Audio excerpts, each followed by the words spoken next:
Hi, this is Jim Buzinski, and welcome to an Outsports video podcast. Today I'm going to play with my dolly. Actually, I have this Peyton Manning doll to illustrate my subject today, which is superstition among sports fans. Anyone who is a fan of a particular team, especially really into their team, has some sort of superstition, whether it be the clothes they wear during a game, or the food they eat, or where they sit, or who they watch the game with.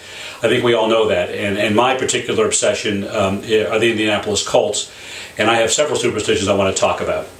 And that's the reason for the doll.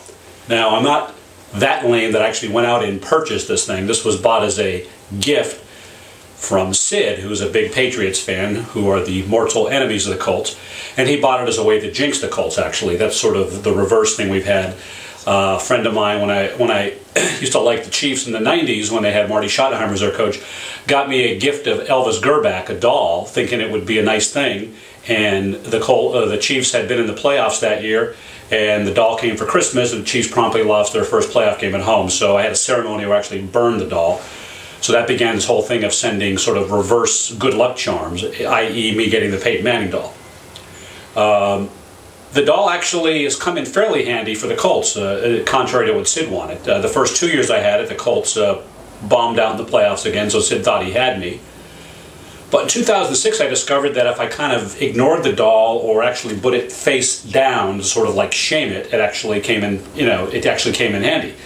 And as they started the playoffs in 2006, I put the doll face down in my bedroom, and the Colts promptly won 4 playoff games in the Super Bowl. So Sid's way to get the Colts, actually, I found a way to kind of use jiu-jitsu to get around it. But this year I moved into a new place in Los Angeles and had the doll promptly displayed facing this way to anyone who could see it. And the Colts started out terrible at 3-4. And I walked by it about 3 weeks ago and I said, Peyton's actually not in the shame position that has come in handy for the Colts before. So what I did prior to the New England game is flipped him around so he was facing the wall, and voila! The Colts have now won 3 games in a row. And after I'm done with this podcast, the doll will go back to its rightful place facing the wall. Now, I also have some clothing superstitions I have, and the first one I'll show you is this kind of rather nice Colts sweatshirt. I got it in 2006 and wore it for the AFC Championship game when I was watching it at a friend's house. Well, the Colts got down 21-3 in the second quarter, and I realized the shirt was bringing nothing but bad luck.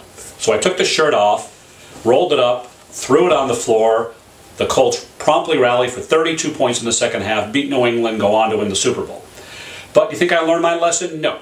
A couple weeks ago, I bring the shirt out again when they're playing New England, figuring 2 years, whatever bad karma is worn off. The Colts are behind at halftime to New England. So I take the shirt off at halftime, throw it on the pile. Colts beat the Patriots, therefore the white shirt will no longer be coming out. I found a replacement, though, that's been pretty effective. It's 2 for 2. This little nice blue long sleeve number. I wore it first during the Pittsburgh game 2 weeks ago. It was very hot in LA. We've had those wildfires, so it's been in the 90s. And it was too hot to wear a long sleeve sweatshirt, so I wore just a regular t-shirt. And the Colts fell behind 10 points at the Steelers. And I realized, drastic times called for drastic measures, so I brought out the shirt, put it on. Colts rallied, won for the first time in Pittsburgh in 40 years. Last week the Colts played the Houston Texans. Now I kind of figured I could pretty much wear any old rag and they beat the Texans, but the Colts fell behind to the Texans. So I thought, well, I hate to have to bring the big guns out, but again, I went to my closet, drug the shirt off, Colts rallied for the second half. So you can imagine that this shirt will be on my person anytime I think the Colts need some luck coming down the rest of the season. I got Sid on a reverse superstition last year when I got him a Randy Moss bobblehead doll right near the holidays when the Colts, I think the Patriots at that time were 13-0.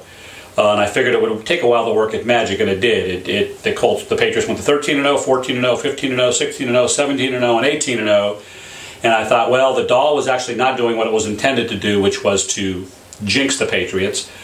But thankfully, the karma kicked in. I don't know where Sid had the doll for the Super Bowl, but it did its number. The Giants rallied, scored in the last minute, beat the Patriots. The doll did its thing as it was intended. So Sid, I want to thank you for whatever you did to make the doll realize it was going to get your Patriots sooner or later. So anyway, wanted to just share those superstitions with you. And if you have any superstitions that you'd like, send them to jim@outsports.com, and I'd love to post them.